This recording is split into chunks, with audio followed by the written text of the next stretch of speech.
It is Corgi Core versus WeTheOpps. Unfortunately, due to somebody running late, we will be starting this first matchup 5v6. Sorry for my dog in the background in her cage.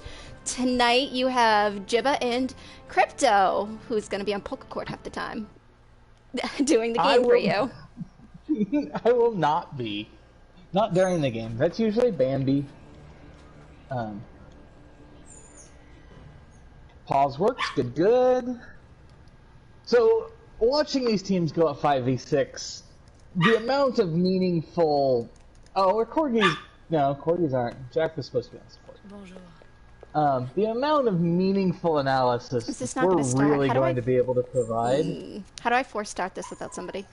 I need to do that. Lobby... Show lobby, and then at the bottom, I think it's just begin. Start or game you mode. have to... Yeah. Yes, there we go. There we go. Thanks, man.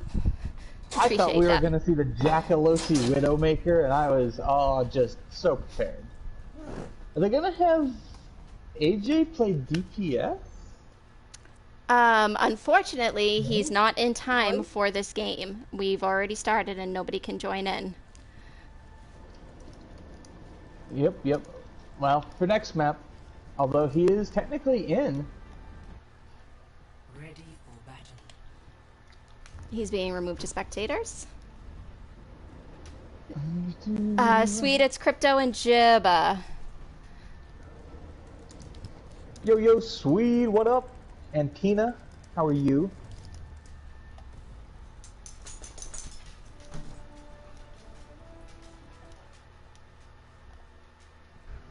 All right. So, as I was proposing, the likelihood that we provide meaningful analysis of this 5v6 match can't be very high. It honestly, it can happen. Corgi is a really good mechanical team, and WeTheOpps actually can make some things happen half the time. So... They're down, 16% of their team. 17% really, I guess. So 17% times a half, so like 8% of the time something neat will happen here. I can dig that. It's a matter of how do you use your ultimates and what type of target focus are you seeing here.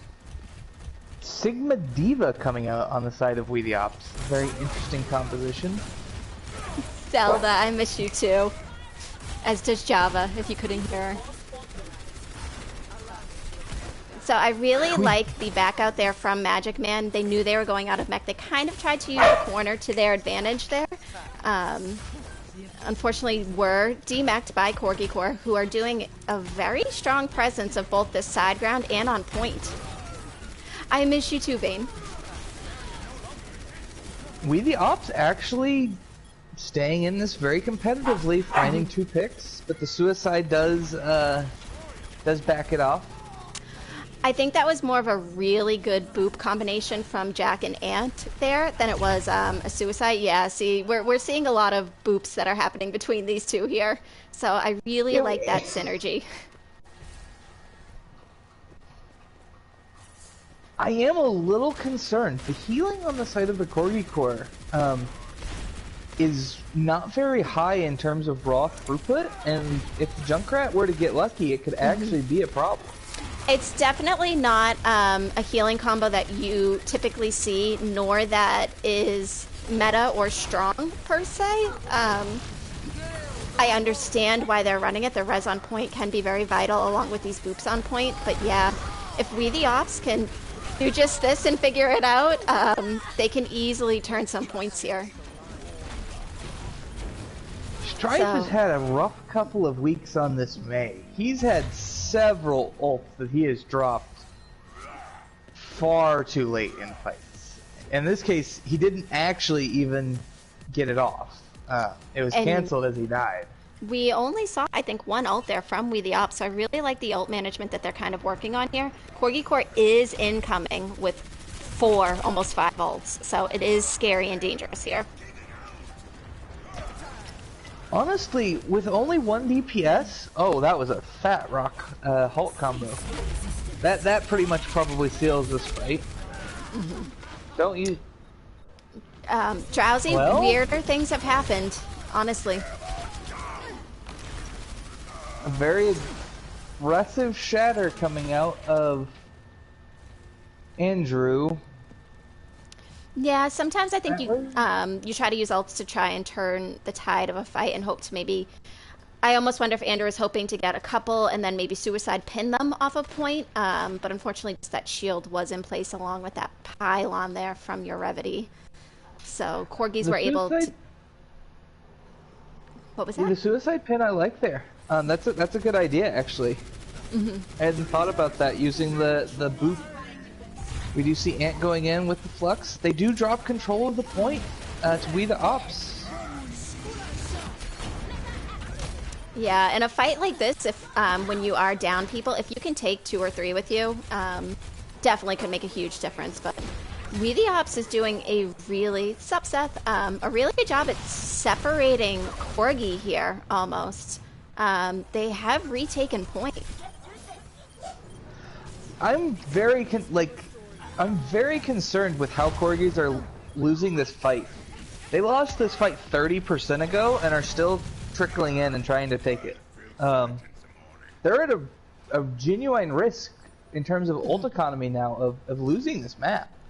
I think there's a little too much ult holding going on the sides of the supports, kind of sometimes maybe waiting for these big plays, whereas WeTheOpps are really, they know they're that man down. Every single ult and every second of ult energy is impactful, so they're really using them here. A much better Blizzard comes out of Strife here. Pitching 2, but it seems like it's probably not going to make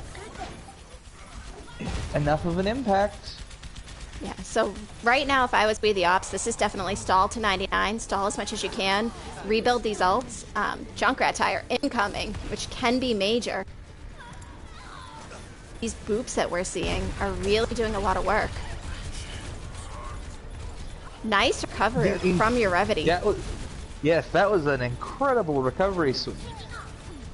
That's the one. Maggie, what are you doing?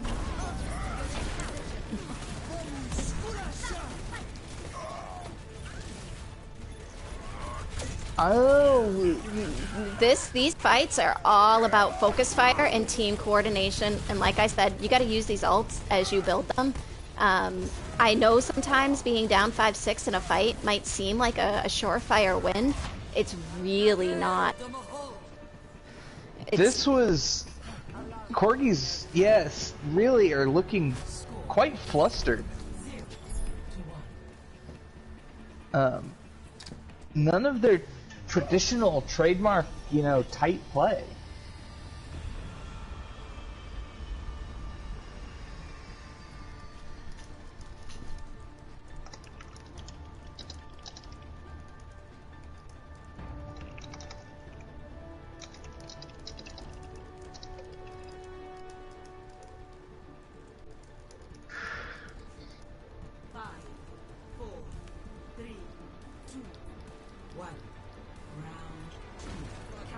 Do a very traditional May Reaper with a Moira, Lucio, Ryan, Zarya coming out on the side of Corgi Core, and then more of the same, the Ryan, Diva, Junkrat, Lucio, Moira.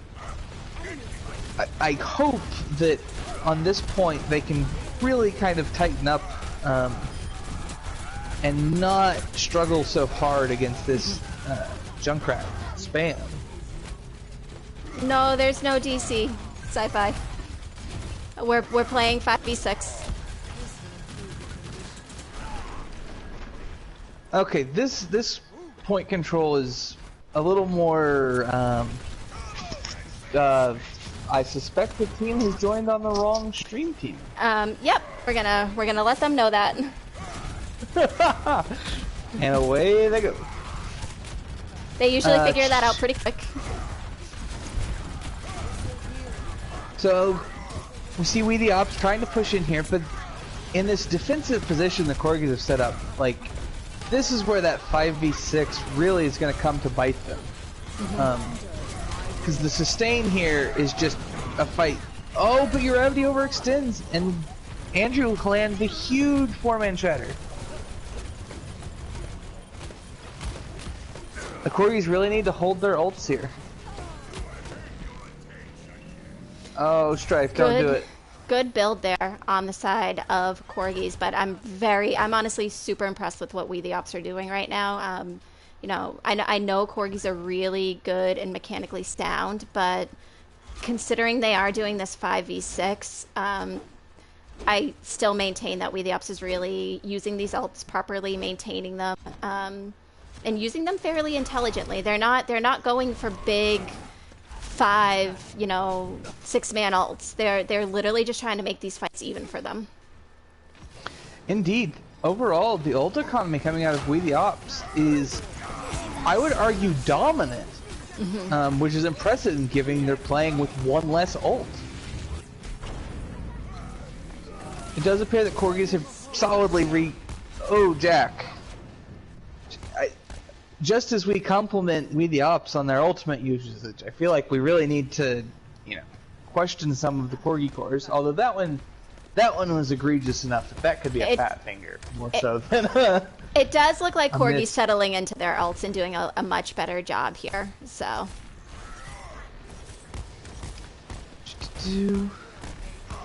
A good wall from Strife, probably setting this fight up, with the tire coming in from behind. Strife picks it off pretty cleanly. Gravity hits the big 3-man shatter, and it's cleaned up pretty solidly.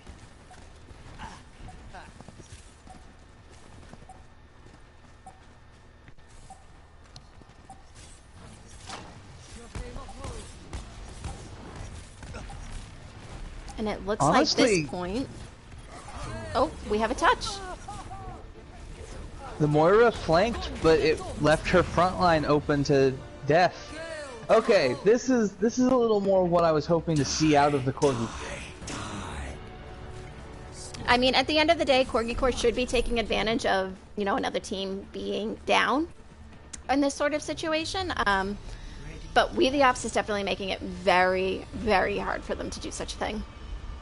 So seeing these more synergized healers from Corgi Core makes sense. You know, we saw that Mercy Lucio on first point, and now we're kind of a little better with this Moira Lucio instead. Indeed, and I'm gonna say half of the Corgi Core are now on pretty comfortable heroes. Gravity on Rhine, Acid on Reaper, Strife on Tracer, and then Jack on the trademark Lucio. And I think the last map, even though Strife wasn't playing the Tracer, the comfort came through a little bit more. They really didn't. Yes, go ahead. I was just going to say, I think Disc and Deca are doing such an amazing job of trying to really heal into this, especially with how much damage is incoming into them. They're dealing with some backline, you know, nonsense from Strife, along with Acid just doing a really good job of taking down shields.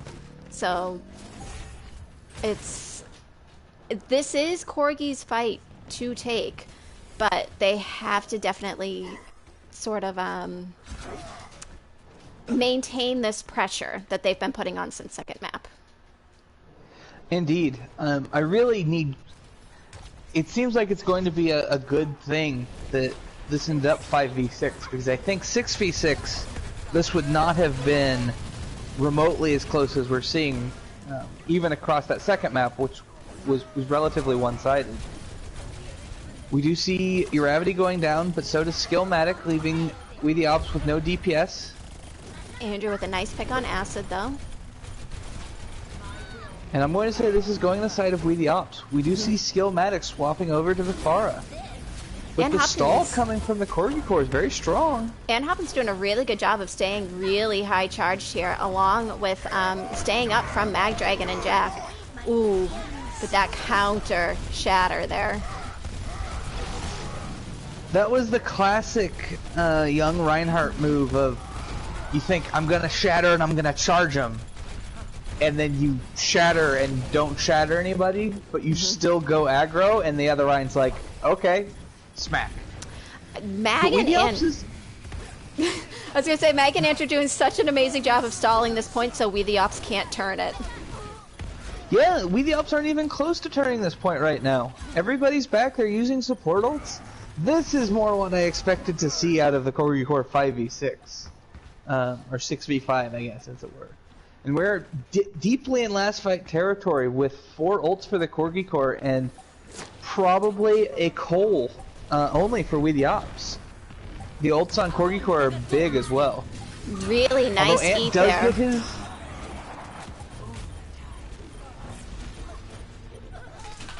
It's almost as if Magic knew that that was going to be incoming, you know, to try and keep them off point and stall them off point. Indeed, indeed. And Ant has had some... He's only really picked up Zarya since joining the Corgi core.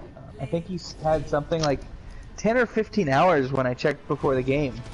And almost all of that is scrimming and playing with Corgi core. He's really a classic off-tank in the I play D.Va sense. Ant was on my team really last season, so I can speak to how good of a diva he is, but his ability to pick up Zarya has been really quick and good. Indeed, his diva is exceptional. 1 second DM is hardcore messing with me, says Ant. You know, I'll take that, but on the other hand, I've casted the last 3 Corgis games. I think I've seen Ant have one eaten in every one of them. Swaps and readies. I am anticipating AJ coming in here. I'm not sure what he's going to play. Assuming DPS. I'd say, in theory, I know him for his support play, but probably DPS. And then we go to Eigenwald next. The Corgis consider this to be by far their weakest map right now. And they couldn't tell you why, and I couldn't tell you why.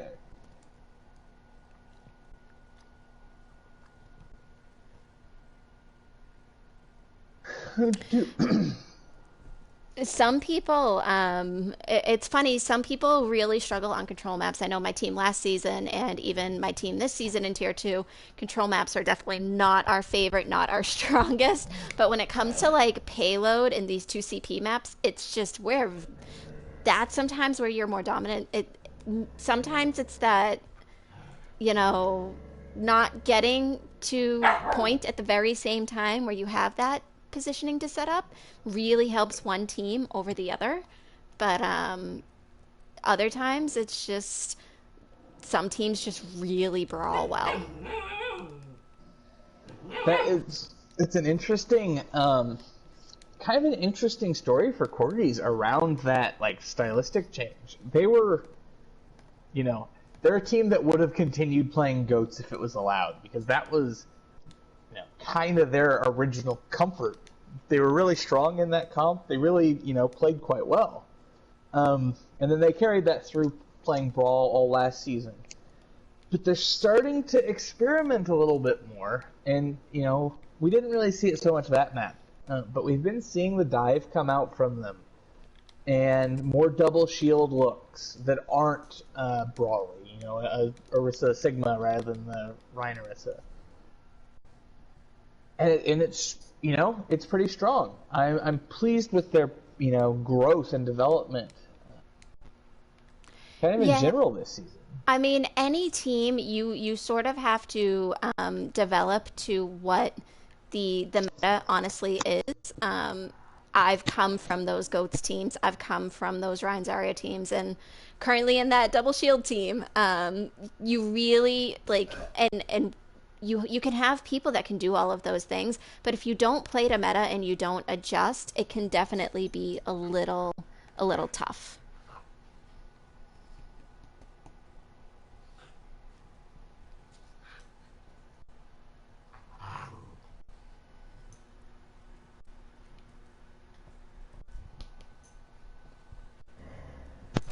Dark is here and will be in for AJ.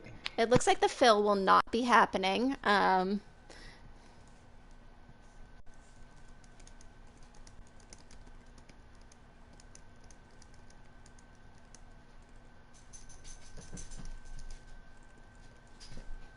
Just Just gonna let him know he can sort of take off here.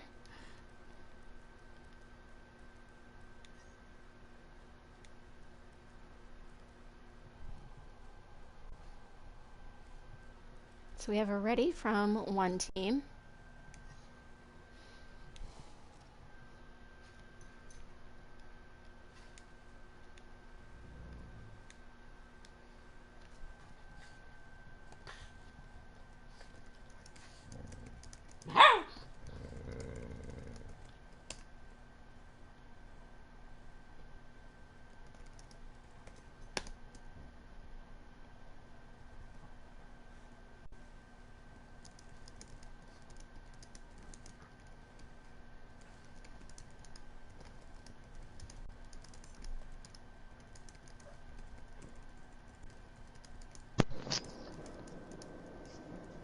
Anyone say hi to Hallie? Jack out for Eldritch is the only change on the side of Corgi Core. Does Magic Man have a map ban for the roster thing? Because they don't have enough people here to technically fulfill this, map bans from the arcs are being allowed to carry over into their next game. So we're not in the habit of forfeiting, like causing teams to forfeit here, or necessarily have to use up those fills, because those fills are for emergencies. They're not necessarily for map bans. But next map they will be required, next game they will be required to fulfill these map bans. So we have Eurevity, Ant, Acid Strife, Magan. Okay. So Jack, you said, is coming out. Jack out for Eldritch. Yep.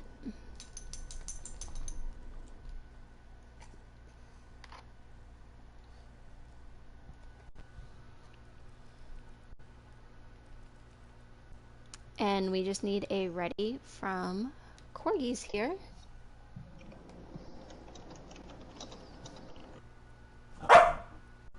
As my dogs kind of lose it in the back.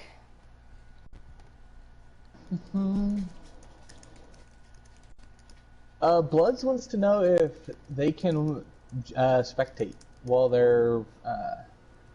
yeah, Blood can definitely come spectate. Yep.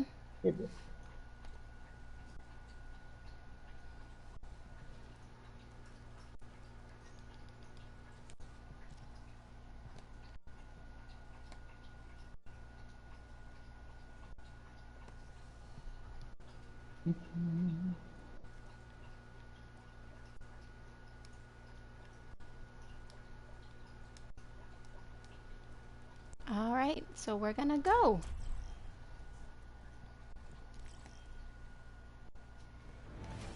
Traveling to Icon.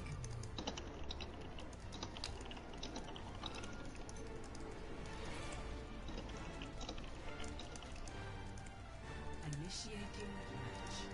Oh boy, oh boy. If the Scrimbucks are...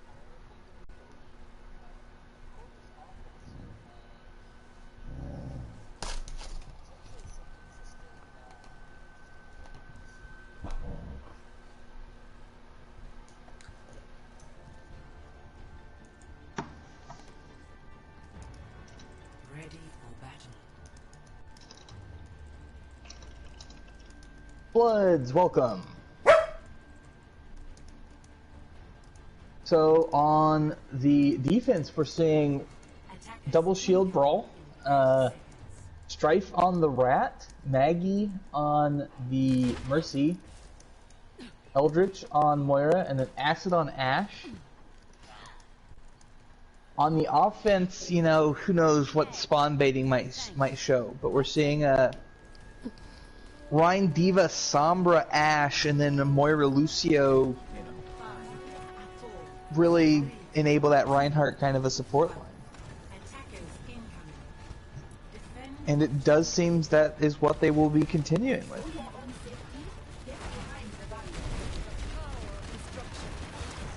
D.Va making the alley-oop over the building, and then the rest of the team speeding through choke. Sombra coming on the flank, invisible on the high ground behind. Probably gonna set up the hack on Maggie. They are going to be forced out with the combined powers of Acid and Strife. And at this point, it's very difficult for WeTheOpps to aggress down that Sombra. The Sombra is really what opens the non-metaphorical holes, honestly, in this tank. We do see a pretty fat flank dynamite come out of Dark Song. And then some really aggressive play by their Reinhardt, and the Cole coming through. Really strong aggressive push. The counter aggression from WeTheOpps just crippling. I suspect Corgis were not prepared for the one fight Cole. Yeah, no, but like that Moira, as you see, can really build it up that quickly. And honestly, I am a big proponent of like use your Koa as a very aggressive tactic here. It really helps your team sort of push into fights, keeps them healed, does a little damage, and sometimes it baits out some ults on the other side of the team that can make a big impact. As slow as tier 3 fights tend to progress, I think that's really wise, because you can realistically build a Cole every minute. Call it 1.5 fights, you know, something like that. Maybe not every fight, but close to. I think with the right person that knows how to play Moira and the way your team can take damage and the bit of damage that you can do, I really think you can build it actually every fight. It's that balance act. That is probably very possible, but I am a tank main who can't aim, so orbs are hard. It's that double shield that comes into play sometimes to make it a little hard because you can't heal through double shields. So Strife's tire picks up 2 after taking the lap around the warning track. Really nice rotation. This defense has become slightly oppressive. Pushing through these chokes with a Junkrat. There's not a lot of spots where Junkrat feels really great to play, but like exactly this piece of Eichenwald, if you're willing to hold close, like, and you just completely shut down one of their only avenues of attack, which is through that side room.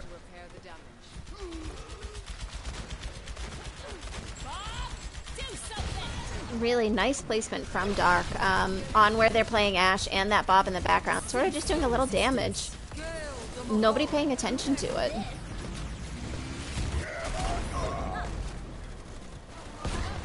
Oh, the canceled ultimate as Andrew goes down. This is a very expensive fight coming out of WeTheOpps for not a lot of gain. Especially because it does allow Corgi to really build up these ults back. We see Strife already 75% to this ult again. Realistically, the only ult that WeTheOpps is really even close on is Cole. And we see Shatter, Tire, and Valkyrie, you know, coming up very quickly on the side of Corgi Core. And with the right sort of dynamite, with the right dynamite placement, that Bob will literally be back mid-fight. Acid's already picked up 30%, you know, in the middle of this fight. I really like that rotation from WeTheOpps, though, of using the castle to kind of take some cover and sort of drop a little bit behind, but kind of right on top of them. Honestly, if Strife hadn't found the pick on Skillmatic, kind of as he was pushing on the off angle, I think that castle flank would have just completely opened up this fight. Although it seems like WeTheOpps is opening it up as we speak. Except Corgis are pushing the ults in. Yeah, Eldrick with that Koa will really help to secure keeping the team up here and hopefully, you know, maintaining their presence as much as they can. Ant playing very, very aggressively there. I suspect probably some of that off-tank Reinhardt, you know, you're still developing that, you know, positioning sense.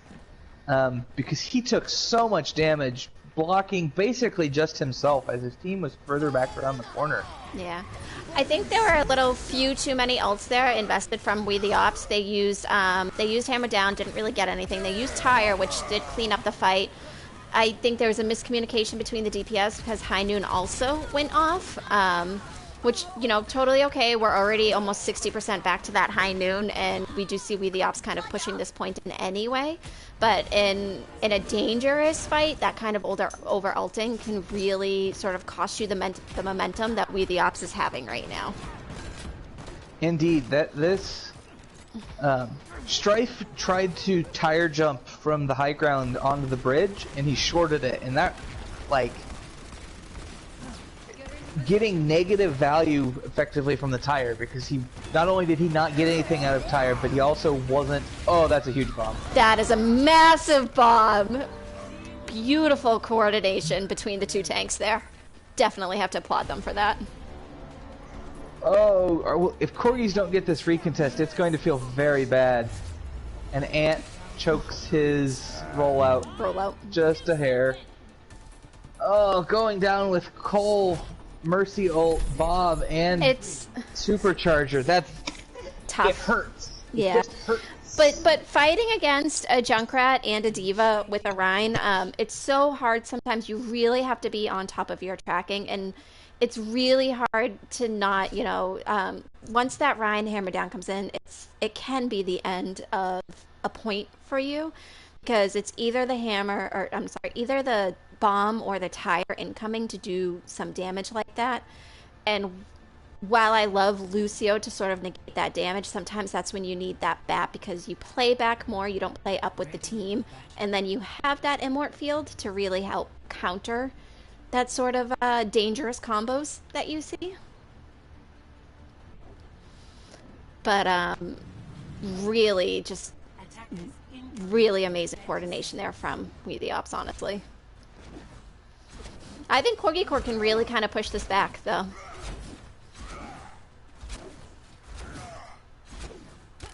What are you thinking, Crypto?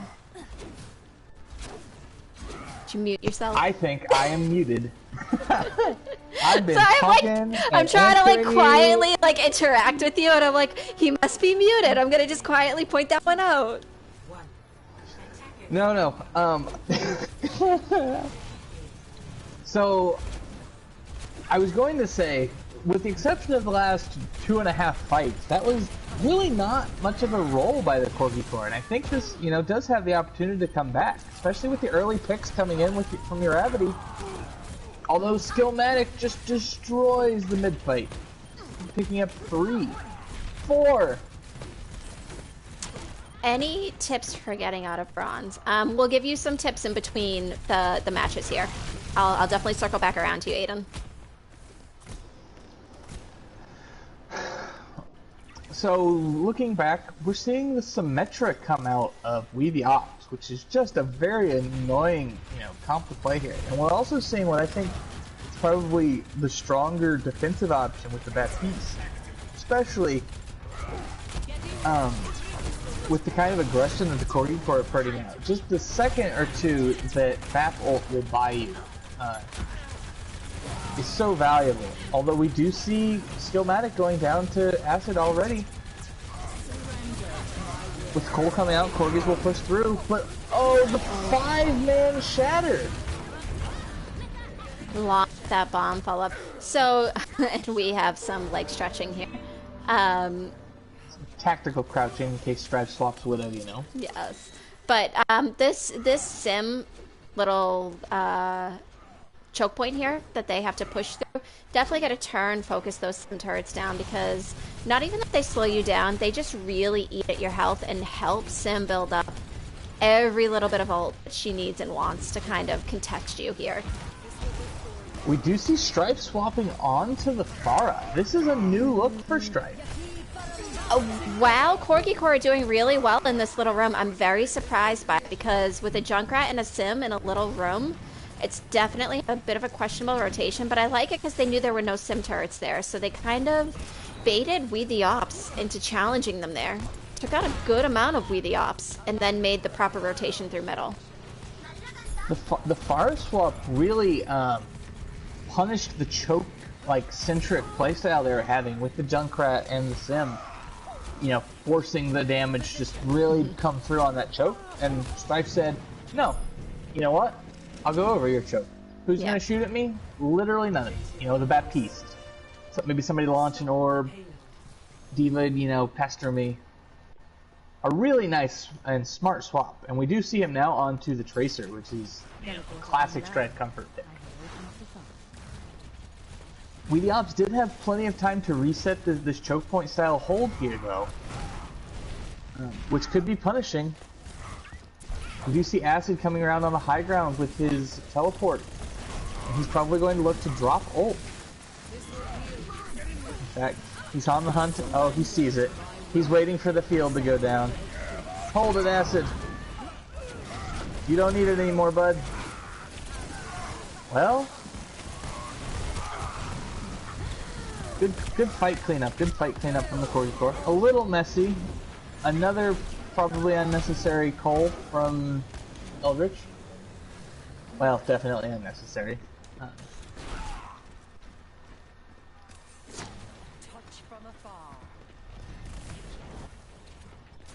WeTheOpps staying on this Symmetra as they move through here is kind of interesting. And Skillmatic on the long flank to the high ground behind. Does fall to the combined power of Eldritch Arcana and Strife. Acid coming in, probably going to look to ult this. Yep.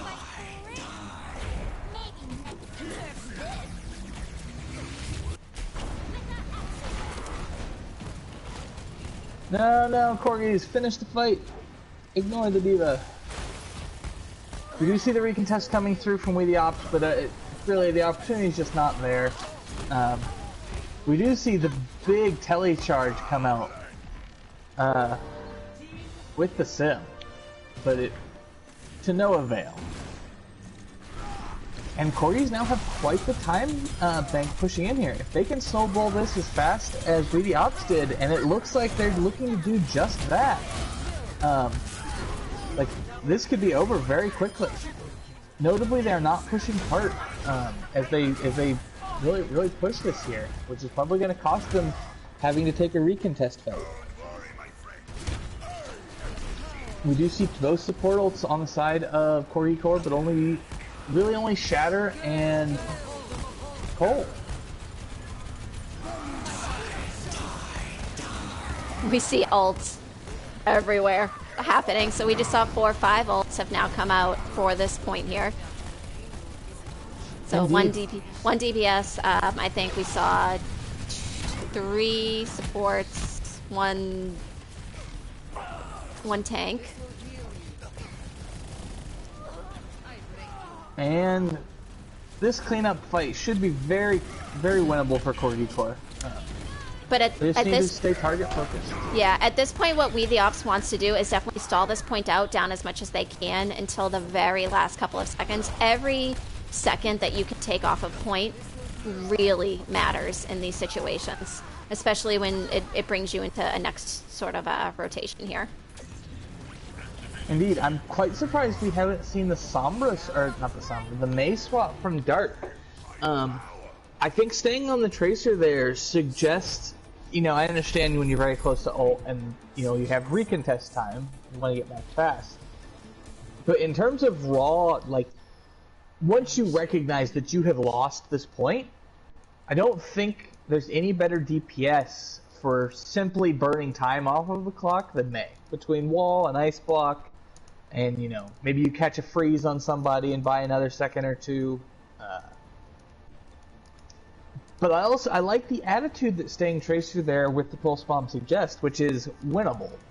Is it winnable? No, probably not. But if you know, triple blink out of spawn, land a fat Pulse Bomb and, you know, kill one, recall back to spawn and then play something, you know, more long fight impactful, you know, you can really win an unwinnable fight. But unfortunately, Sam wasn't able to do it. Corgi's looking to play Echo on the defense here, it appears. Indeed, the Echo Reaper. We're seeing Moira back. Or excuse me, Moira Brig on the side of the Corgi core, which is going to leave Strife basically just getting packed. And then Farah Reaper on the side of WeTheOpps. Yeah. These 2-point pushes right here are about who can take first point as quick as possible with as little else as possible.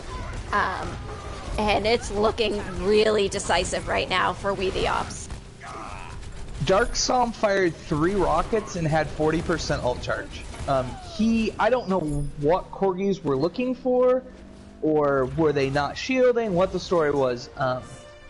But watching their health bars, it was just instantaneous deletion. Yeah. That was... I suspect that had to be some form of a misplay on Corgi Core, because Afara doesn't farm, 40% in 3 rockets on 3 different people without some form of error made. The lack of a hit scan can definitely hurt sometimes, and we did see the immediate change to have the hit scan. Indeed. Although I'm a little surprised Strife swapped off with the Echo. I feel like Echo has a relatively favorable matchup, although with Farah having the Mercy and Strife not having the Mercy, it's probably not nearly as favored, and the traditional just hit scan setup had a lot going for it. I think if you don't have a Mercy pocket, having a double hit scan is definitely pretty necessary. I know Mag and Eldra can definitely help a little bit with a Farah, but their main focus should be keeping these tanks up so that this frontline presence can do exactly what it just did, basically. Absolutely. The only complaint you can have looking at that fight for the Corgi Core is imagine if they'd won it just ever so slightly slower, because they come in far too early. Dark Psalm got greedy and was going to try the back barrage and got instantly deleted.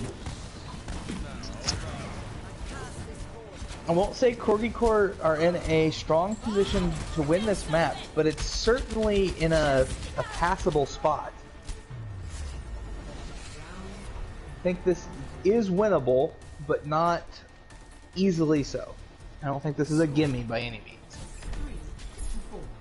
No, WeTheOpps and Corgi Core are really doing a very good job of sort of just challenging each other, honestly. They're both really pushing each other to every bit of limit and extent that they can do. I'm finding the amount of DPS swaps in this game to be... I'm really enjoying it, because it seems like they are willing to go just a little off the beaten path to have a mental idea of how they want to win fights, or I guess, with hero swaps it's often how to not lose fights. We are seeing more Ant Zarya in this match than we have in a very, probably this season in total. He usually plays it for part of a map and swaps off, but I think with the exception of the brief stint on Orisa Rhine, he's pretty much hardlocked Zarya this entire time, and we saw it a bunch on Nepal as well. Curious what Dark Psalm, maybe some scouting there to see if there was a shield peeking out or anything like that, but do like to see that they rotated back. Indeed, although this remains a very forward hold here right under the bridge, I assume they'll have to retreat. Skillmatic does drop low very quickly, and we see Corgis with the hard rotation. Able to sort of get one out, but it's a little haphazard there with that Mei wall. Magic is potentially out of position and probably going to fall here. Wow, great peel and usage of cooldowns side of WeTheOpps between that Mei wall and that Immort field, but unfortunately Corgis are going to be able to kind of push in here just as dominantly as WeTheOpps did. That was perhaps the best played hard lost fight I've seen out of a team. The rotations of abilities and stall from WeTheOpps there was flawless. They still got rolled, but they played it perfectly. With the exception of probably that forward hold. They played the mid fight, quite well. And we now see 40 seconds left on the clock for Corgis to come around this bin and have a chance to win this map. We do see Eldritch already finding the pick onto Skillmatic. 30 seconds remaining. And Window is down and in use. BAP drone forced early as well. Massive ults here that are zoning from the side of WeTheOpps. Might be a little too many ults all at once because it did not take out many Corgis here. Indeed, we do see a Skillmatic coming on the high ground with the attempt to punish, and he does find Strife. But it's far too little, far too late, I think. We might see a ball recontest, but probably not. I don't think so, yeah. Oh, it happens! He hits the perfect, the 111 speed run. Can the rest of the team help recontest with this? And we might see a little bit of this, actually. BAP is back. Tracer was back. Diva's back. Diva out of mech. Lucio coming in. I give major props to WeTheOpps for trying to do that, but Corgi really just kind of knew how to use those cooldowns there. Indeed. I gotta give big props to, I think it was Andrew who swapped to the ball. He hit what had to be just, the most perfect ball rollout to make it back. I think what happened there, though, in that situation, I personally do think that was kind of WeTheOpps' point to hold. Unfortunately, just a little too many triangles all at once. If they had sort of staggered those a little more appropriately, I really think they would have been able to take Corgi Core down. Yeah, Psycho for OT, I agree, Psycho, honestly. I think that was probably very true. After they got counter shattered while your Ravity was nanoed, the thoughts of winnable were rapidly going out of my mind. All right, so now we do all the... were able to clutch it out. Now we do all the swaps. My favorite. If you can just keep an eye on match chat and ask them for swaps and readies. I will do just that. Appreciate you. Screw Eichenwald. Me and my homies hate Eichenwald, says your Ravity. Swaps and readies. Give it to me straight, boys.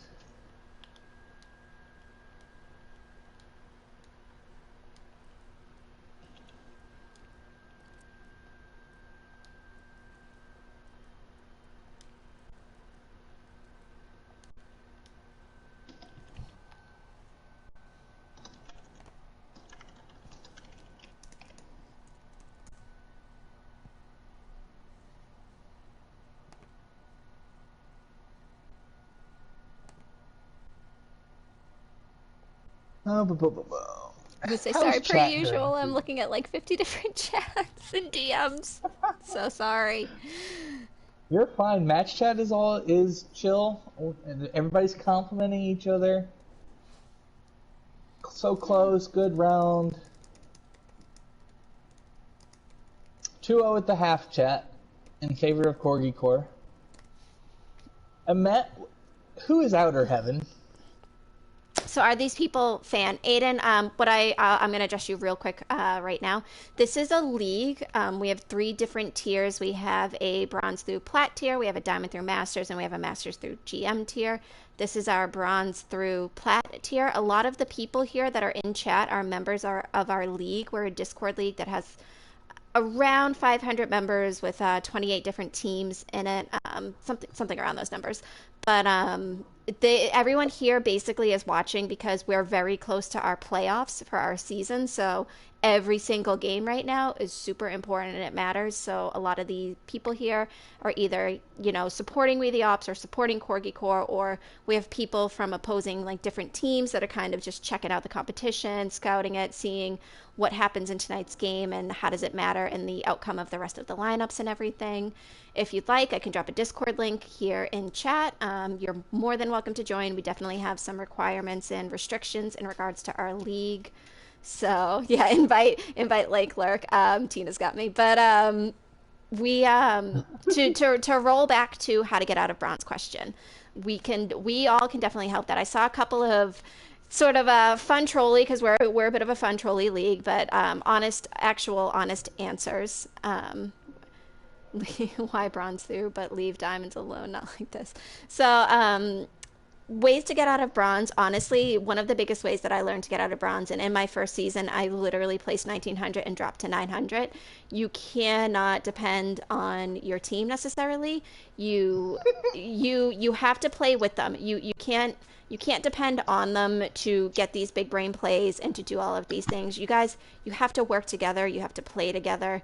You can't be a solo person that goes and, gets these major 5 or 6 man ults, because at the end of the day, those don't matter. It all really depends on your team play and your coordination with your team. Example, like if you are a DPS and you realize that there's a tracer in your backline really annihilating your healers, you must switch off to help your healers. It's your job as a DPS to really help counter that kind of stuff. Blood said earlier, enemy positioning. Enemy positioning is super important, but your own positioning is equally as important. So there's definitely a lot of different components that kind of come into play. We have coaches in our league. A lot of the people here that are currently sort of chatting away in our chat, they definitely range from plat to masters. You want to join because you have trouble finding duos? Yeah, you should definitely join. We do pugs. We do all of these different things. I will throw the link into the Discord very shortly. Even if you don't necessarily qualify to be on a team due to our restrictions and everything, we do host, fun events, all of those different things, and we do pugs, like I said. So all that kind of fun stuff. But I highly advise you read our policies. You read them very closely because we definitely have specific commands for agreeing and all of that fun stuff. So I'm gonna throw you that link right now. Is the invite link not public? It is. It's in facts and questions, and it's also in policy somewhere. It's in a couple of different places. If you look at Aiden, if you look at Minelli, that gave you that link there. That's the link you want to join there, my friend. But a lot of our members definitely love sort of helping out, giving advice, all that fun stuff. Do we have changes and swaps? Are they ignoring you? I don't think anybody had called them out. Like, I was gonna say they've just been like complimenting each other and being bored. Time in for Ant Hopkins. Firestorm in for Strife. DPS line or support line remains the same. And I know WeTheOpps is pretty much staying the same, so I don't think they really have any option not yeah, to. unfortunately they don't.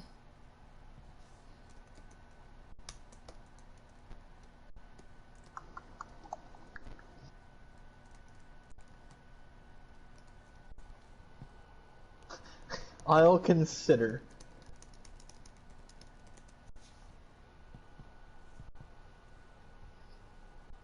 I will shut that down. Ready, no changes, smile. I like that attitude, Dika. You're already Jibber server mom. I am server mom. You really are server mom. Server Ready, mom, no server queen, changes. We just need that ready from Eurevity, and we are good. Psycho, you always give your hot take in chat. PS4 links don't work. Aiden, if you have a Discord, that's how that works, because we always need we're a Discord-based server. If you want to, like, on PlayStation, DM me your Discord to that Manelli person, I can definitely get you the Discord link there.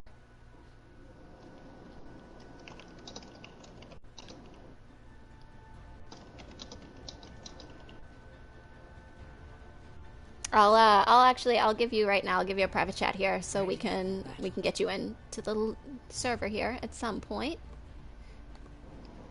Corgi Corps are so good because they're the kindest team ever. Psycho, if you knew what went on inside the Corgi Corps, my guy, the most outwardly kind and internally toxic, organization. Pauses for Zelda to chime in. Gaming Kirby with the shameless plug. There is no shameless plugging of this league. We are not shameless. We love plugging our league because we are a very fun, friendly league for the most part. Sometimes we get a little tilty, sometimes we get a little heated, but for the most part, we all love each other. We do see the Corgis coming out with the point telly strategy, although the hold is so tight, they're going to go up and around. A very large Hulk coming out from Magic Man. It's been a while since I've seen a top left sort of telly here. Really interesting to see it. I suspect that was a full audible plan because of the defensive position of WeTheOpps being like parked on top of where you would want to point telly. But this May is about to get, that's about what I thought was going to happen. We do see Dark Psalm coming back with vengeance. He's going to probably have Tyre in one more hit, but he goes down the timepiece before it can be built. And Corgi Core are pretty cleanly cleaning this up. Cleanly cleaning this up. I like it. I can English. They're Mr. Cleaning it.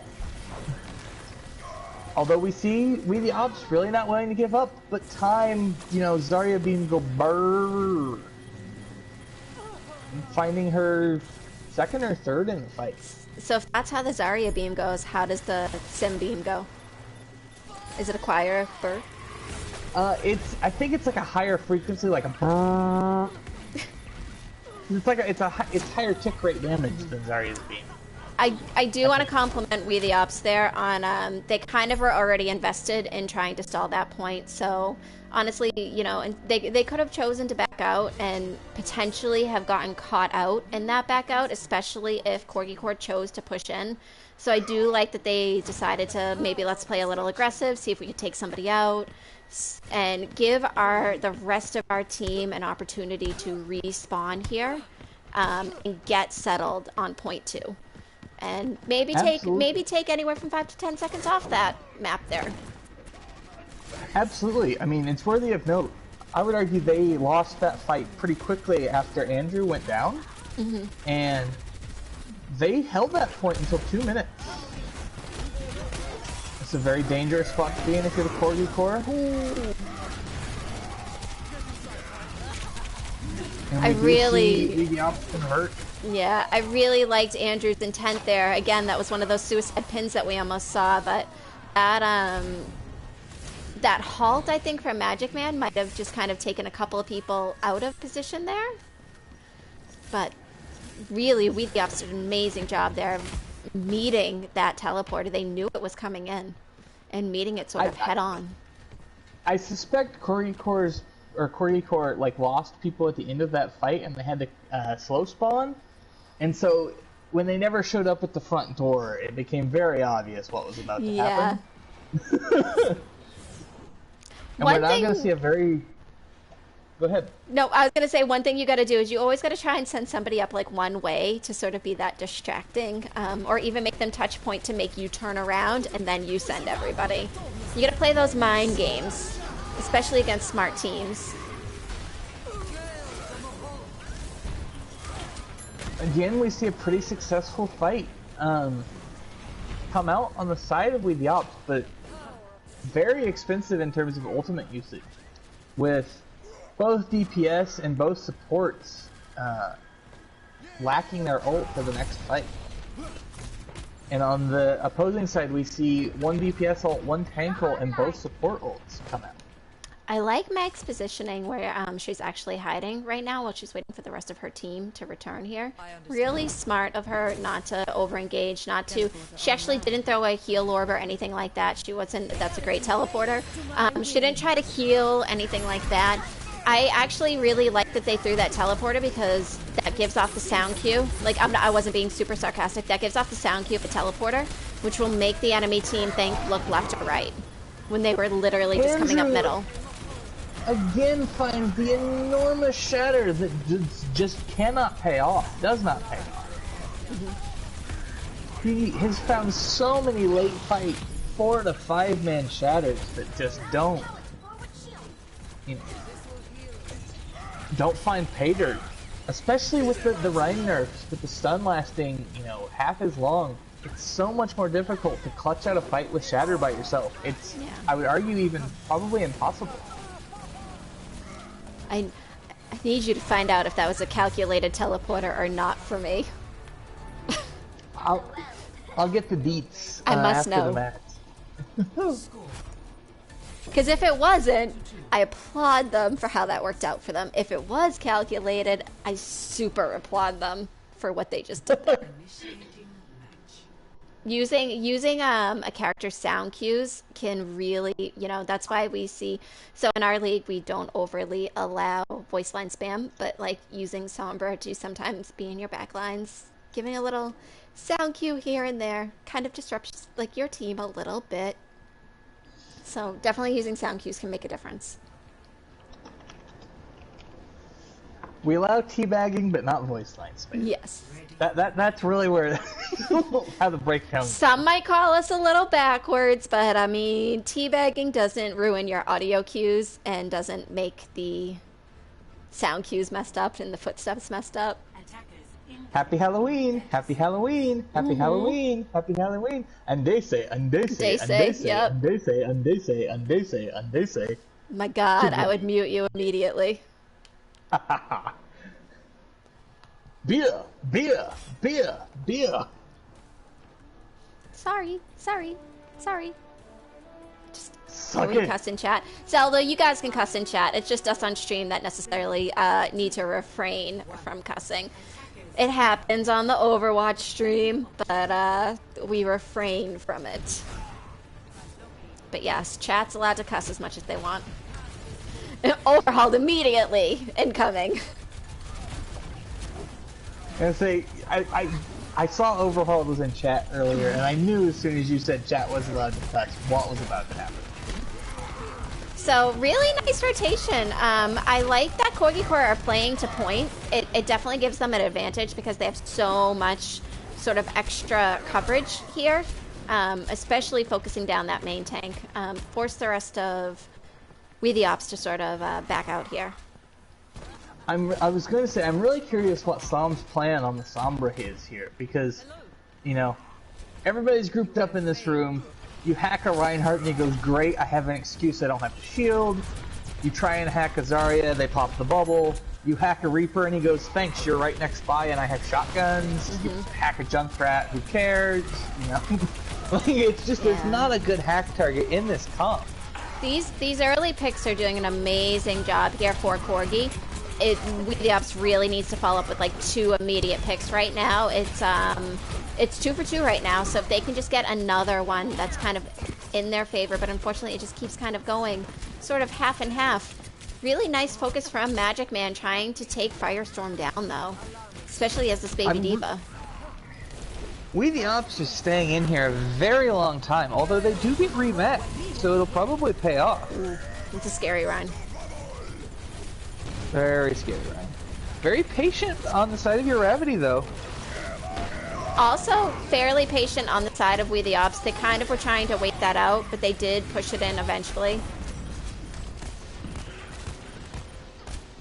We do see both oh, I think both? No, Sam did not use his tire. I thought I heard 2 go off or something. But this is... The Corgis, this is... We haven't seen a true patented Corgi defense, and I'll call up Captain Planet, I mean Mr. Game and Kirby, the king of T3 history, but this season has not been the Corgi defense season like previous years, and this is kind of shaping up to look like it could be one. Well, I don't think it's not that it wasn't Corgi's season. I think what happened is all the other teams picked up people and matched Corgi. Honestly, and Corgi did a good job of sticking with, and that was a massive, pretty blossom there from Acid. Corgi did a good job of sticking with their core team and who they have. and they have that synergy, and they picked up a couple people here and there. But I think they just needed to learn how to adjust to the fact that the teams were now on a more competitive level with them compared to last season when only specific teams were on a competitive level with them. Whereas now it's every team is up there with them. Right. No, I meant specifically like their patented hard defense capture one tick style. That's not been the version that we've seen. We see a lot more back and forth, a lot more. They're kind of building a very rotational style, for lack of a better term. We haven't seen it so much this week, but we've kind of seen the remnants of it with, the telestrats and whatnot. But that's definitely... They've matured in their tactics. Every team, like we said earlier, needs to really improve in rotations, comms, character pools, synergy. Synergy being the most important. You really gotta figure it out. That's what they say. Get you a Ryan that can do both. Gravity looks at the front gate, shatters like 3 180s, and charges back to point, leaving everybody just laying on the ground. That was, ooh, Acid coming in with the magic plays. That will bring us to a 3-0 Corgi. Correct? Indeed. Absolutely. The Sim Beam do go burr.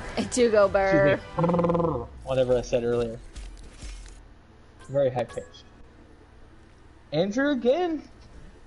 Andrew, I don't think has been not on a card for the night. He's been very consistent, yes. If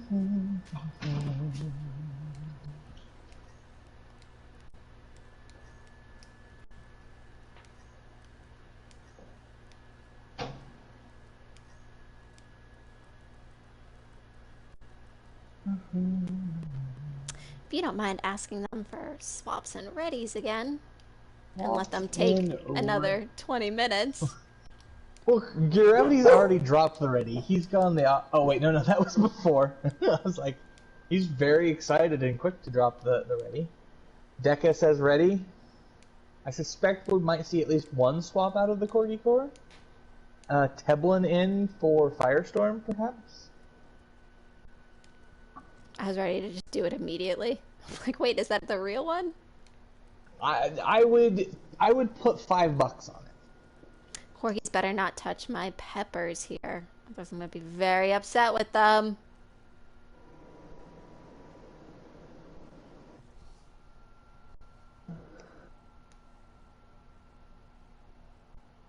Your peppers? What? In season 1, when I used to cast, season 2 was doing like scavenger hunt type of things to sort of make it a little interesting.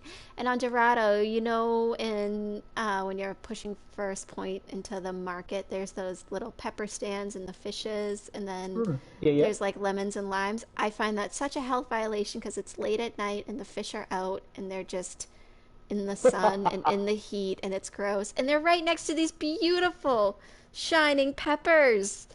And teams have made it a point to destroy them as they walk by them. And it upsets me so. And teams know it upsets me so. Zelda, don't you dare speak to me in that way. Don't you dare. Everyone immediately is like, break them, fridge them, all of those things. If they're bell peppers, I'm with them. They're bell peppers. They look like bell peppers. You can have all the bell peppers you want. That ain't me. Punch the fish. You are right. We have a Teblin coming in. But that's the thing, is they just punch the peppers, not the fish. They don't go for the health code violation. They just go for, all of that.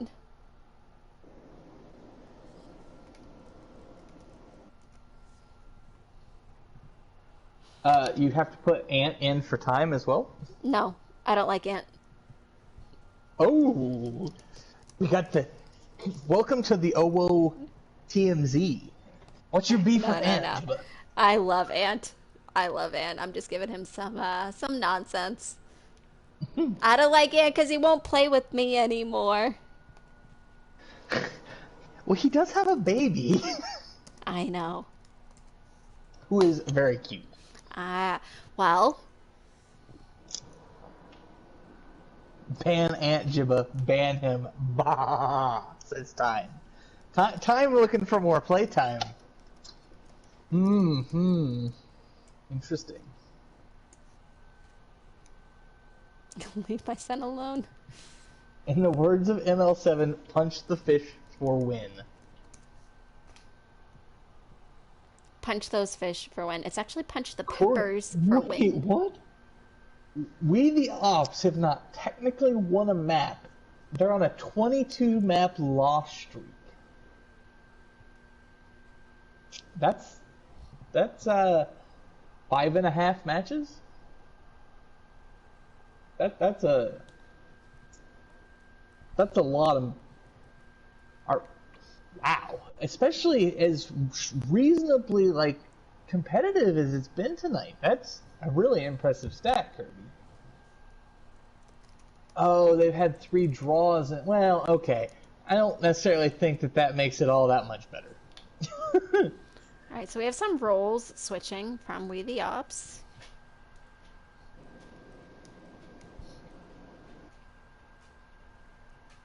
Oh, by the way, Jibba, Ant wants you to know he's always down for quick play.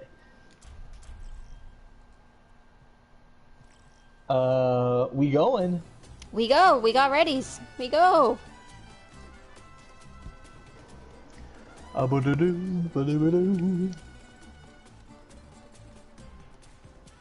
So Tevlin Farah or Torb is pretty likely. Acid probably on the Ash. We have been seeing Dive on the side of the Corgi core on Dorado, but Chat, you this ready? rotation.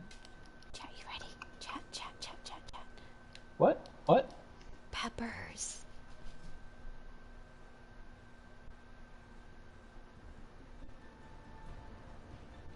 Gross ass fish. Oh, those are in fact bell peppers. And those are gross ass fish. And then we have some actual beautiful lemons and limes over here. I'm all about these lemons and limes, though. I am about the lemons and limes. Punch that fish. It is a good luck thing. If the old teams remember, it is a good luck thing. Genji should be able to come over here and grab that butcher's knife and like it replaces his shurikens for the rest of it, just as a cosmetic Easter egg. Guess you're going back on my list, Anna. And now I want lemonade. What the heck? Pescado fresco entero, 40 pesos per kilogram. Burn the bell peppers, says Tina. I can get behind this. Alright, so everything I said earlier, scrap it. We're seeing Ryan Zarya come out of the Corgi core with Reaper Farah, so I did get Farah right, and then a double flex heal. And then on the defense, I think they're probably, just fixing it up a little bit. We see Junkrat, excuse me, on the offense, we see Junkrat Ash, Moira Lucio, and then Ryan Zarya again.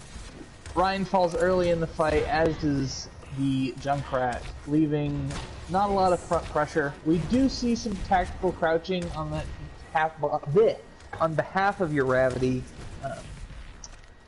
You never know when Dark Slam is going to pop a headshot on you. You really gotta watch that.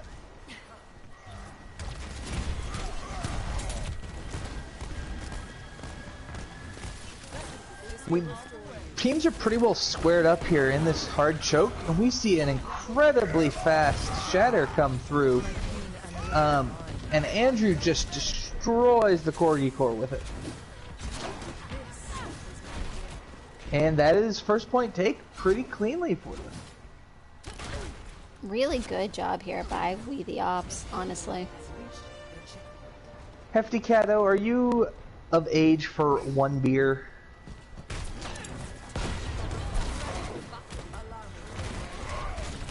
Also, you gotta say, please, por favor.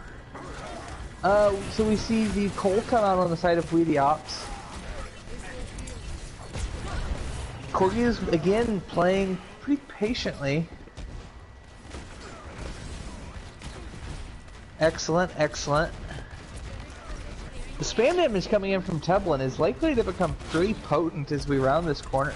I was gonna say, I like that they're playing, ooh, massive negate of an ult there. I like that they're playing the fire without the mercy pocket, especially against a hit scan, because they definitely trust their team to put some frontline pressure here in on everything. The Corgis have always been a very, like, tank-focused team, with, like, I'll say the core of their strength is built around their tank lines, and then they bolster that with just really solid support play, and like when the Corgis DPS shine, they're like stars, you know. Like they're not always, you know, #1 DPS duo in tier 3, but their high points are as high or higher than, you know, almost anyone else. At the end of the day, you don't need to be a #1 duo or #1 anything. It literally always comes down to how does your team play, like, cohesively. And Corgi has always shown that they can play cohesively together, and we're actually seeing that from WeTheOpps, honestly, that WeTheOpps also plays that similar way. Nice counter charge. We do see the Nano Barrage come out, only picking up Skillmatic, but probably enough to stabilize this fight. Although with Mag Dragon falling, it's going to become a lot harder very quickly. We saw that nice nano, but we also saw the Koa able to keep up a decent amount of the team. We saw the counter charge from Andrew after the shatter from Urevity. Just, it looked like really good target focus there on the side of WeTheOpps. I liked the intentions from Corgi Core, but it looks like they maybe invested a lot into that without fully necessarily discussing. I would agree with that. They took that fight very loosey-goosey, kind of in general, dropping from the top ropes and shattering, not shielding on the way down, you know, pre-casting the shatter mid-air. Your ass can get cancelled or booped, or, you know, any one of them things, bad things happen. And bad things are happening for the Corgi Core, with Tevlin already falling in this fight. They do find the comeback pick on Andrew too, but Psalms has been pushing back on Eldritch Arcana. This is so incredibly back and forth.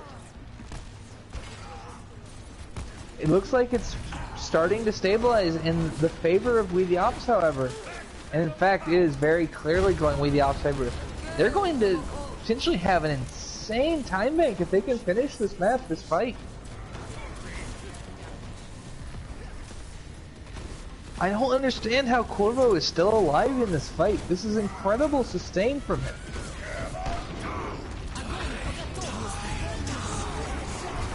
Corgis are finding the stabilization picks. It's costing them a lot in the way of ults, but they're getting it done.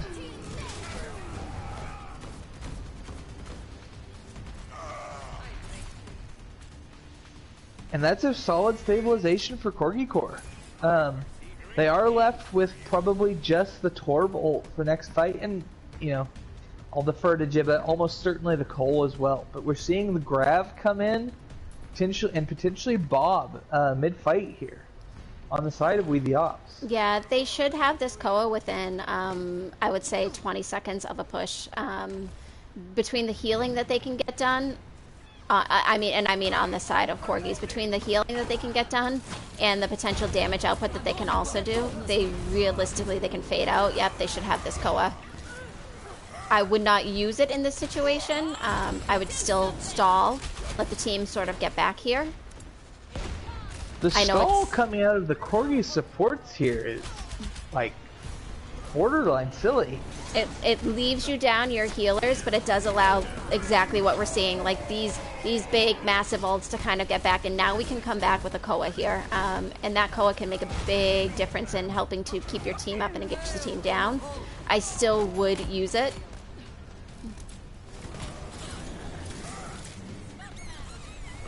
Oh, the Koa does finally come out, but it's probably too late as Maggie gets booped to the low ground and has to do the long rotation.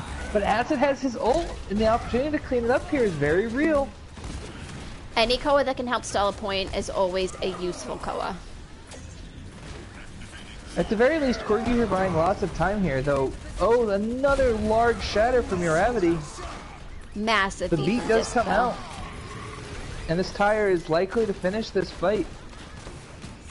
Although Eldritch is very close to having Rally. If he builds Rally here, this becomes so much more difficult yet again for WeTheOpps. He's gonna pop it instantly. In fact, this is such a long, staggered fight, and it's not even overtime. This is just like raw defense coming out of the Corgi core here. Interesting to see that Corgi did switch to these quick characters to get back. I'm curious if they're going to... Chicky, it's 3-0 Corgi core right now. I'm interested to see if they're going to stick on these characters. Yeah, it looks like Urevity's going to go switch to a more probably shield tank here for the situation. Not super up in this ult economy, so it makes sense. I expect the early mines from Ant, probably, and then layer the Torbolt underneath it. And this choke, yeah. The mines behind to sort of negate them from exiting out, and yeah, the Torbolt right on point. That is exactly what they did. Although Maggie does get instantly shattered out of Koa, it probably doesn't matter. But somehow WeTheOpps are finding huge picks in this fight. Disc is doing a very good job of being intelligent about where these mines are. He's just dancing around on the top of point, honestly. The supports of both teams' stall games here has just been exceptional. That was a hard-fought fight by both teams. I'm going to have some fairly interesting sort of hot takes here on MVPs that are very different, I think, from what we're normally seeing. Interesting. I have some ideas. I won't repeat that, Zelda, but you're absolutely right. That was a very clean ultimate combo. And, you know... That lava was an amazing lava. I agree with you. It was just as you said. You know, we laid the mines out, cut their retreat, and then laid lava all underneath them. And at that point, what do? You walk backwards, you die. You stand still, you die. You walk forward, you probably die. I literally watched it. I casted a game earlier in the week, and it was funny. I think it was a C9 game, and it was a Pharah, and it was a Pharah barrage and the mines. I was like, you're literally between a rock and a hard place.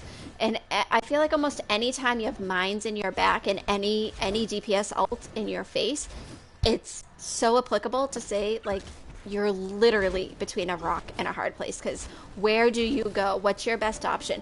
Yes, you can go back, but you have to hope that you have both healers pocketing you to get you through either mines and or a tank is coming forward with you, or if you have like the Torb lava behind you, you have to hope they're still pocketing you. Absolutely. We don't really see any swaps. Well, Disc does go onto the Brigida, and Dark has swapped onto the McCree, probably in anticipation of Teblin playing Pharah here. But it doesn't seem to be doing them much good, as they're already down one in this fight and facing a lot of frontline healing pressure. In fact, Andrew goes down. McCree's on the high ground flanking, but is pushed out by the turret and just the wherewithal of the Corgi core to recognize his positioning. Uravity goes in on a very aggressive charge, is stopped by the flashbang, and then pushed back out as Eldritch goes down. And as quickly as Corgis took that first fight, WeTheOpps taking the revenge fight. I don't expect to see any swaps coming out from Corgis. Probably just one more dry fight, or perhaps even engage with Shatter, as they will have it. You could look at the Cole engage here too, but I would rather hold it for Dika's Cole, probably.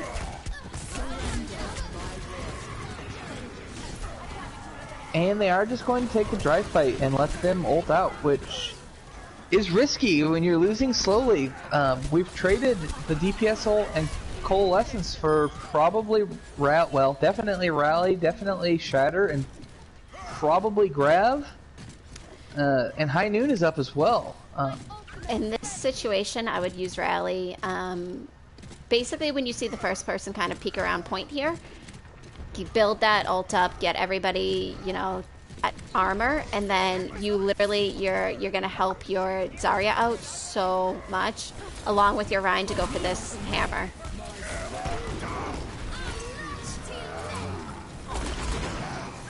So I like the intention there. I really do. They did a good job. But I feel like if they had just, like I had said, used the rally a little earlier and then used that Rhine hammer at the same time, they could have cleaned that fight up together perfectly without having to use that high noon. I appreciate them wanting to solely clean up this fight, but sometimes over-ulting in situations can definitely put you at a disadvantage. Absolutely.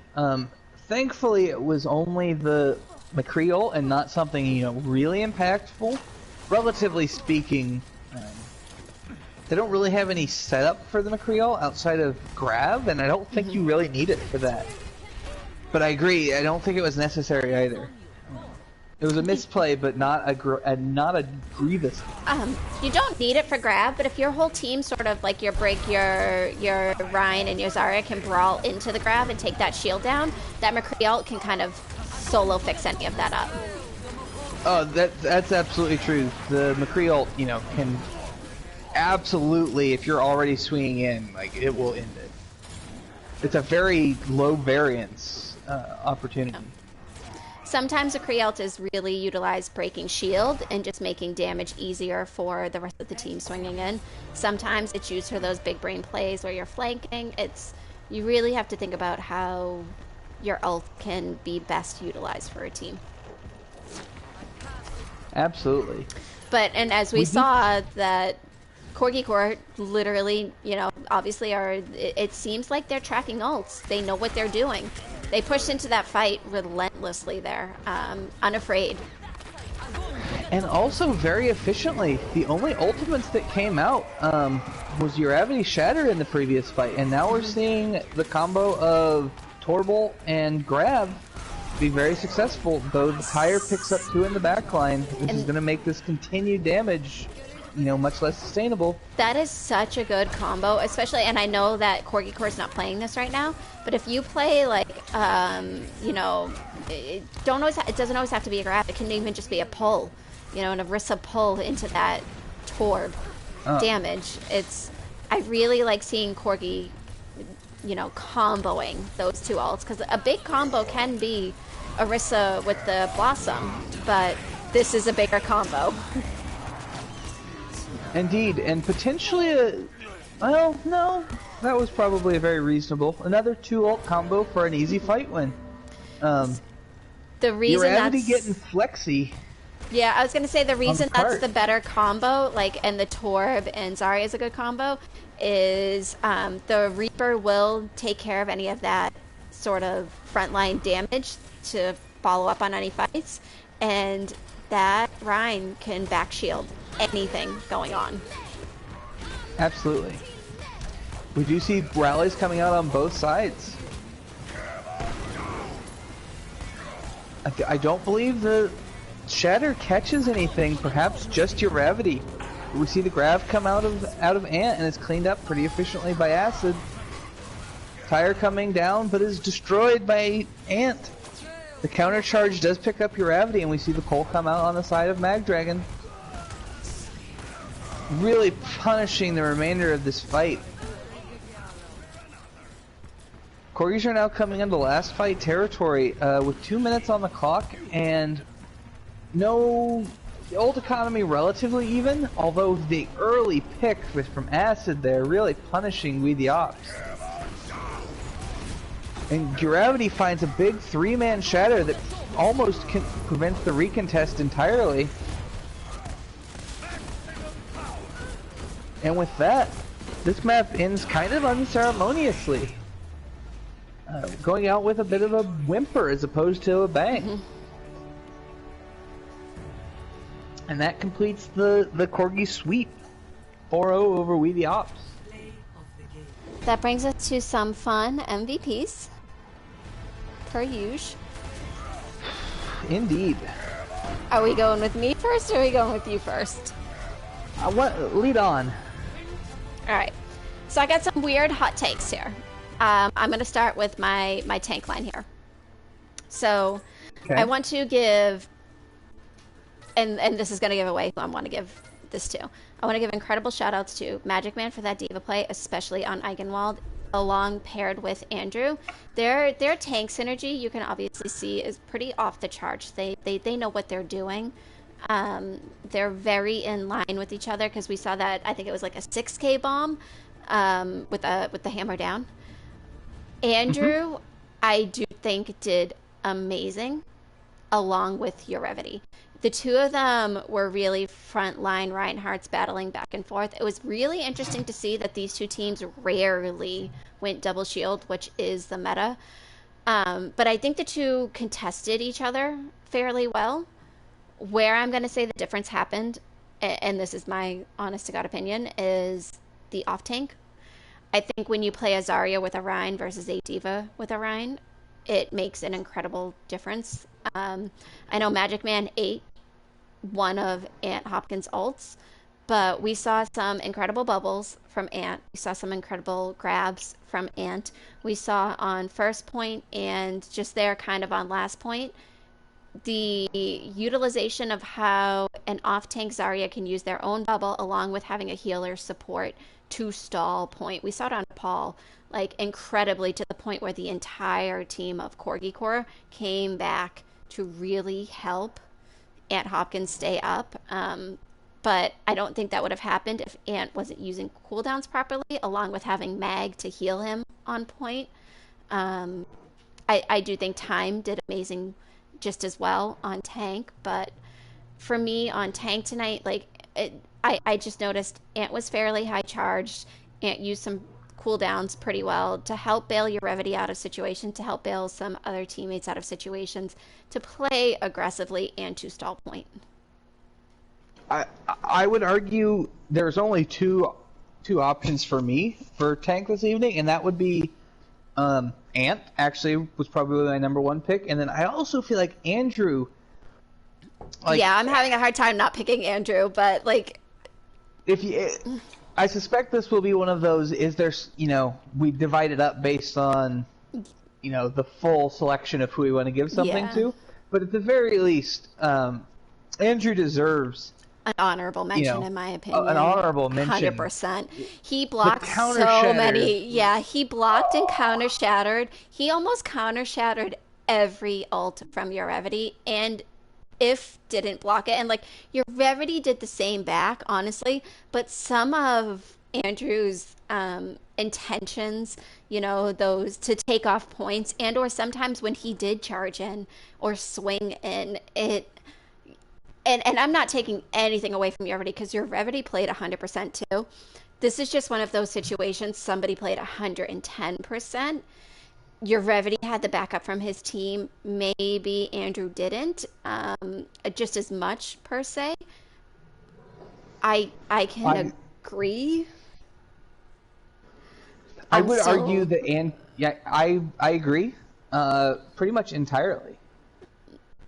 I'm still pretty set on Ant because the work that you do as an off tank can be so much more important, in my opinion, as a main tank. As a main tank, you definitely make the roam, you make the shields, you do what you need to do.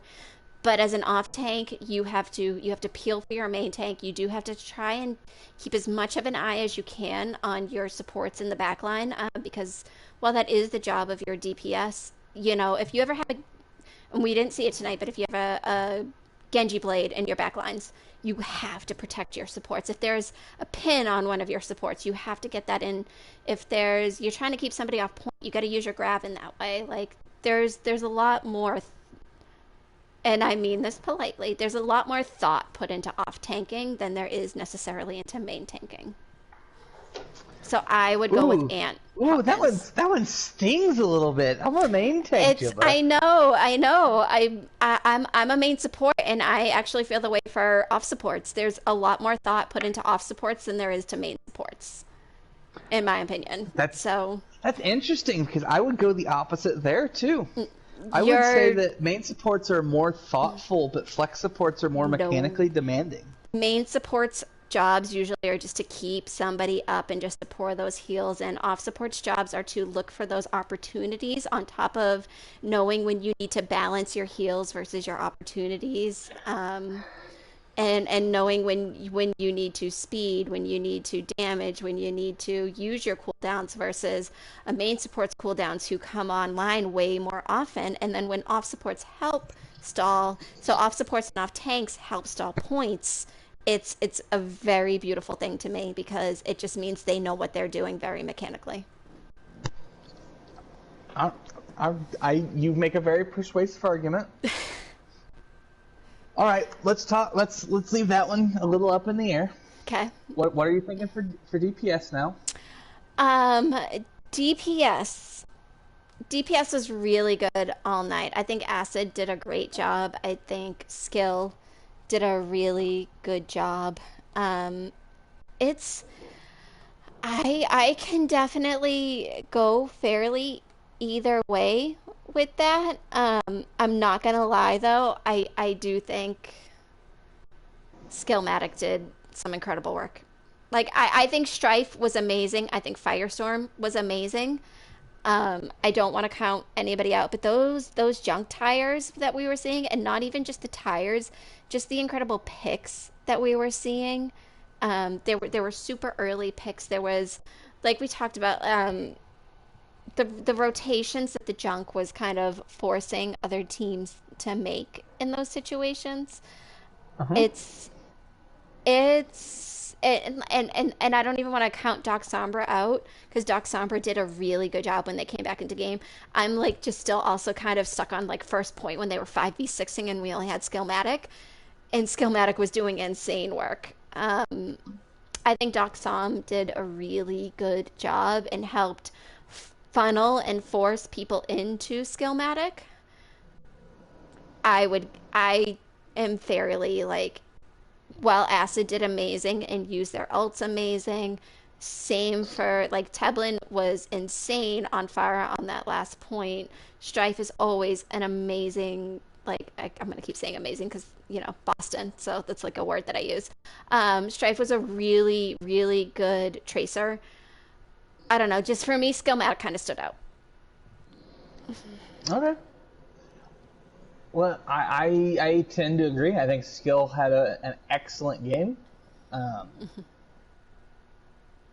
really, overall, I think you pretty much covered it. The way that the team kind of built around him playing a lot of Junkrat. I mean, what's not really a super Junkrat favored meta right now. Like, I think he earned that. There's almost when your team builds around you in that way. There's a lot of pressure that you take on in whatever role you're playing. I imagine back in the season 1 Overwatch League days, Jonak felt a lot of pressure to be Jonak Yeah. because Nixel played around him so cohesively and gave him all the resources, kept him in position to do the things. And I think the same was really true of Skill, and he put up the numbers tonight. It didn't clutch out the win, but I agree with that. It's a very solid pick. So then that would bring us to heals. I want to give a major honorable mention sort of shout out to Disc, because I know heals are going to go to Corgi Core here. Deca and Disc did a really good job, especially on that first point. They've been healing all night when it was the 5v6, but Disc we saw flex around quite a bit. We saw stall on point a whole lot. We saw switch characters. We saw a Brig. We saw a Moira. We saw, I want to say maybe a Mercy or a Bap. I'm not sure which one. We saw Lucio there. Like, just, there's an incredible flexibility from them of who they can play. But honestly, and this goes hand in hand with my Ann Hopkins MVP. It's so hard with Mag Dragon to not, just her incredible heals, her positioning, her ability to fade in and out, her knowledge of situations, when to use Koas, when not to use Koas. Yes, there were maybe like a situation or two that it always happens that you invest over ult, but for the most part, Meg has a really solid foundation under her feet. And Eldrick does too. I don't want to discredit Eldrick for that. just really, I think Eldrick made an important impact tonight, but I think Mag's support was pretty vital to keeping the aggressive and forceful presence that the tanks were looking for up tonight. I can generally agree with that. I think she was probably the support whose name we said most, with positive words around it. And I think, in a lot of ways that's probably the biggest telltale of MVP. Yeah. Who gets talked about most in positive ways. It's not always that, honestly. And I'm a support main. I literally look for what you do for your team. I know Eldrick did a lot, and I know a lot of people do a lot as supports. I was very much kind of, even though I was on those third person overviews, I do always keep an eye on supports and how are they healing their team? What are they running out of resources? What are they doing? Who are they appealing to? What's sort of happening here? And Mag was pretty all over the place for the most part, but in a good way. We saw on Corgi Core, they literally ran a Pharah without needing a Mercy Pocket. They trusted that. So it's while I love seeing a Lucio or an Ana or a Brig, those are some of my favorite characters to see. It's sometimes the importance of having those hard pocket heals poured into your tanks so your tanks make their space, and the tanks make the space for the DPS is literally a game changer. And at the end of the day, I compliment the off heals and the DPS for being able to find health packs and doing what they need to do or drop for heals. But I really compliment a main healer for knowing where your focus needs to be, as hard as it is to want to turn and heal everybody, because sometimes you can't. But that's my take. That's my hot take. No, I don't think that's a hot take at all, Jimma. You have a very low standard for hot take. I think you were just correct. Or maybe we both have hot takes. I don't know. So, to conclude our very long-winded takes, we're looking at Ant for tank, Skillmatic for DPS, and Mag for support? Yes. Is that your thoughts? Okay, that's where we're going. That's Guys, my thoughts as well. We hope you enjoyed the casting and commentating tonight. First time with Crypto, so really enjoyed it. I'm glad he didn't play Pokecord the whole time. I did not play Pokecord at all. It's a joke. It's a joke. My boy, it's a joke. Slander, and calumny. I mean, you just catch them anyway, in your sleep, so it doesn't matter. But I don't know. I don't 100% know when our next game is. I'm trying to stall real quick so I can look this up.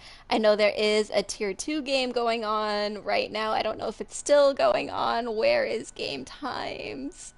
You need to be worried about Bloods too. So. I know. Okay, so tomorrow night there is not a game, so that is not happening. But on Sunday night we do have Tier 3 Diving Phoenix versus Cosmic Omnix at 6 p.m. CST. Not entirely sure who's casting that, but we also have Tier 1, even though it's not posted right now, going on at 8 p.m. CST, and that will be Blake Assassins versus Tater Thoughts. So we really hope to see you guys. We're getting really close to playoffs and all of that, so all of these games are very important. Anything can just change everything. And I know on the 26th, we do have a Widow 1v1 tournament hosted for T3 only, hosted by White Walkers. If you need more information, please just contact either me or contact Young Drogon in regards to that, and we can pass that information on to you. Other than that, we're going to call it. Good night, chat. Good night.